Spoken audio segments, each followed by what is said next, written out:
Tout le monde se souvient de ce qu'il faisait le 30 mai 2021. Moi, je m'en souviens comme de l'eau de roche. C'était les séries. Canadiens venaient de battre le Toronto 3-2 en prolongation. J'étais en train d'installer des fanions sous mon char au moment où le scandale est arrivé.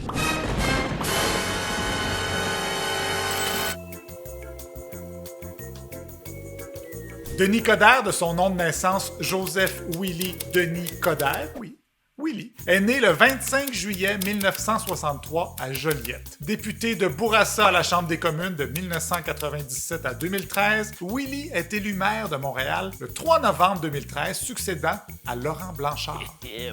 Sa popularité est sans équivoque. Les foules adorent cet homme réputé capable de marcher et de mâcher de la gomme en même temps. Mais sa vie allait basculer le 30 mai 2021, quelques mois à peine avant l'élection qui, espérait-il, allait lui permettre de reconquérir le titre que la pétulante Valérie Plante lui avait ravi et ainsi refaire le plein de son déficit d'attention. Ce jour-là, le soleil se lève sur Montréal. Une journée que le regretté Pascal Ykouvakis annonçait splendide. Les Montréalais ne se doutaient aucunement du drame qui allait secouer leur vie tranquille. À 10h34, heure normale de l'Est, un kidam, ou comme on dit dans le milieu, un dude random, le surprend en train de se jouer avec le téléphone en plein jour au volant de sa voiture. Le délateur citoyen envoie sa photo à tous les médias. Une photo qui se répand comme une traînée de poudre dans le nez d'Éric Lapointe.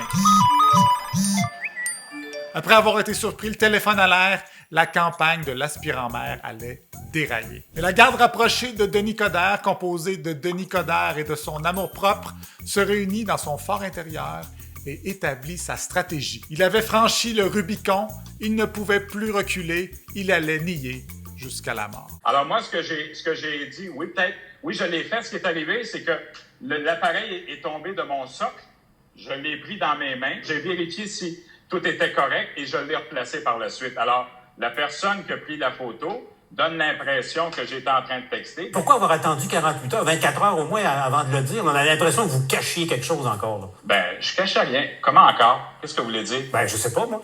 Avez-vous quelque chose à cacher? Je cacher? cache rien.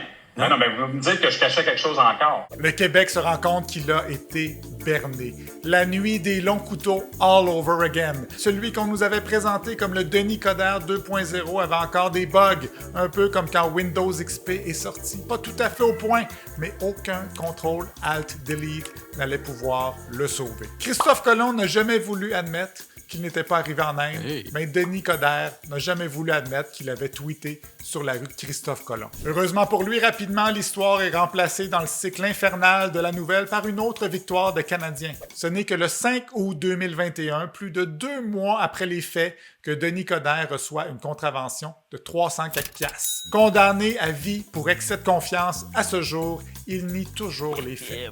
On dit que faute avouée est à moitié pardonnée, mais dans son cas, elle a été pardonnée à un peu plus du tiers. Le 7 novembre 2021, il n'obtient que 38% des voix à l'élection à la mairie de Montréal. Ce fut une des campagnes les plus sales que j'ai vécues. Que serait-il arrivé si Denis Coderre avait simplement admis son erreur dès le premier jour? Aurait-il fait la paix dans le monde? On ne le saura jamais, mais on s'en doute. Denis Coderre est maintenant retourné dans l'ombre. Peut-être qu'un jour, on verra renaître de ses cendres tel un phénix, un Denis Coderre 3.0.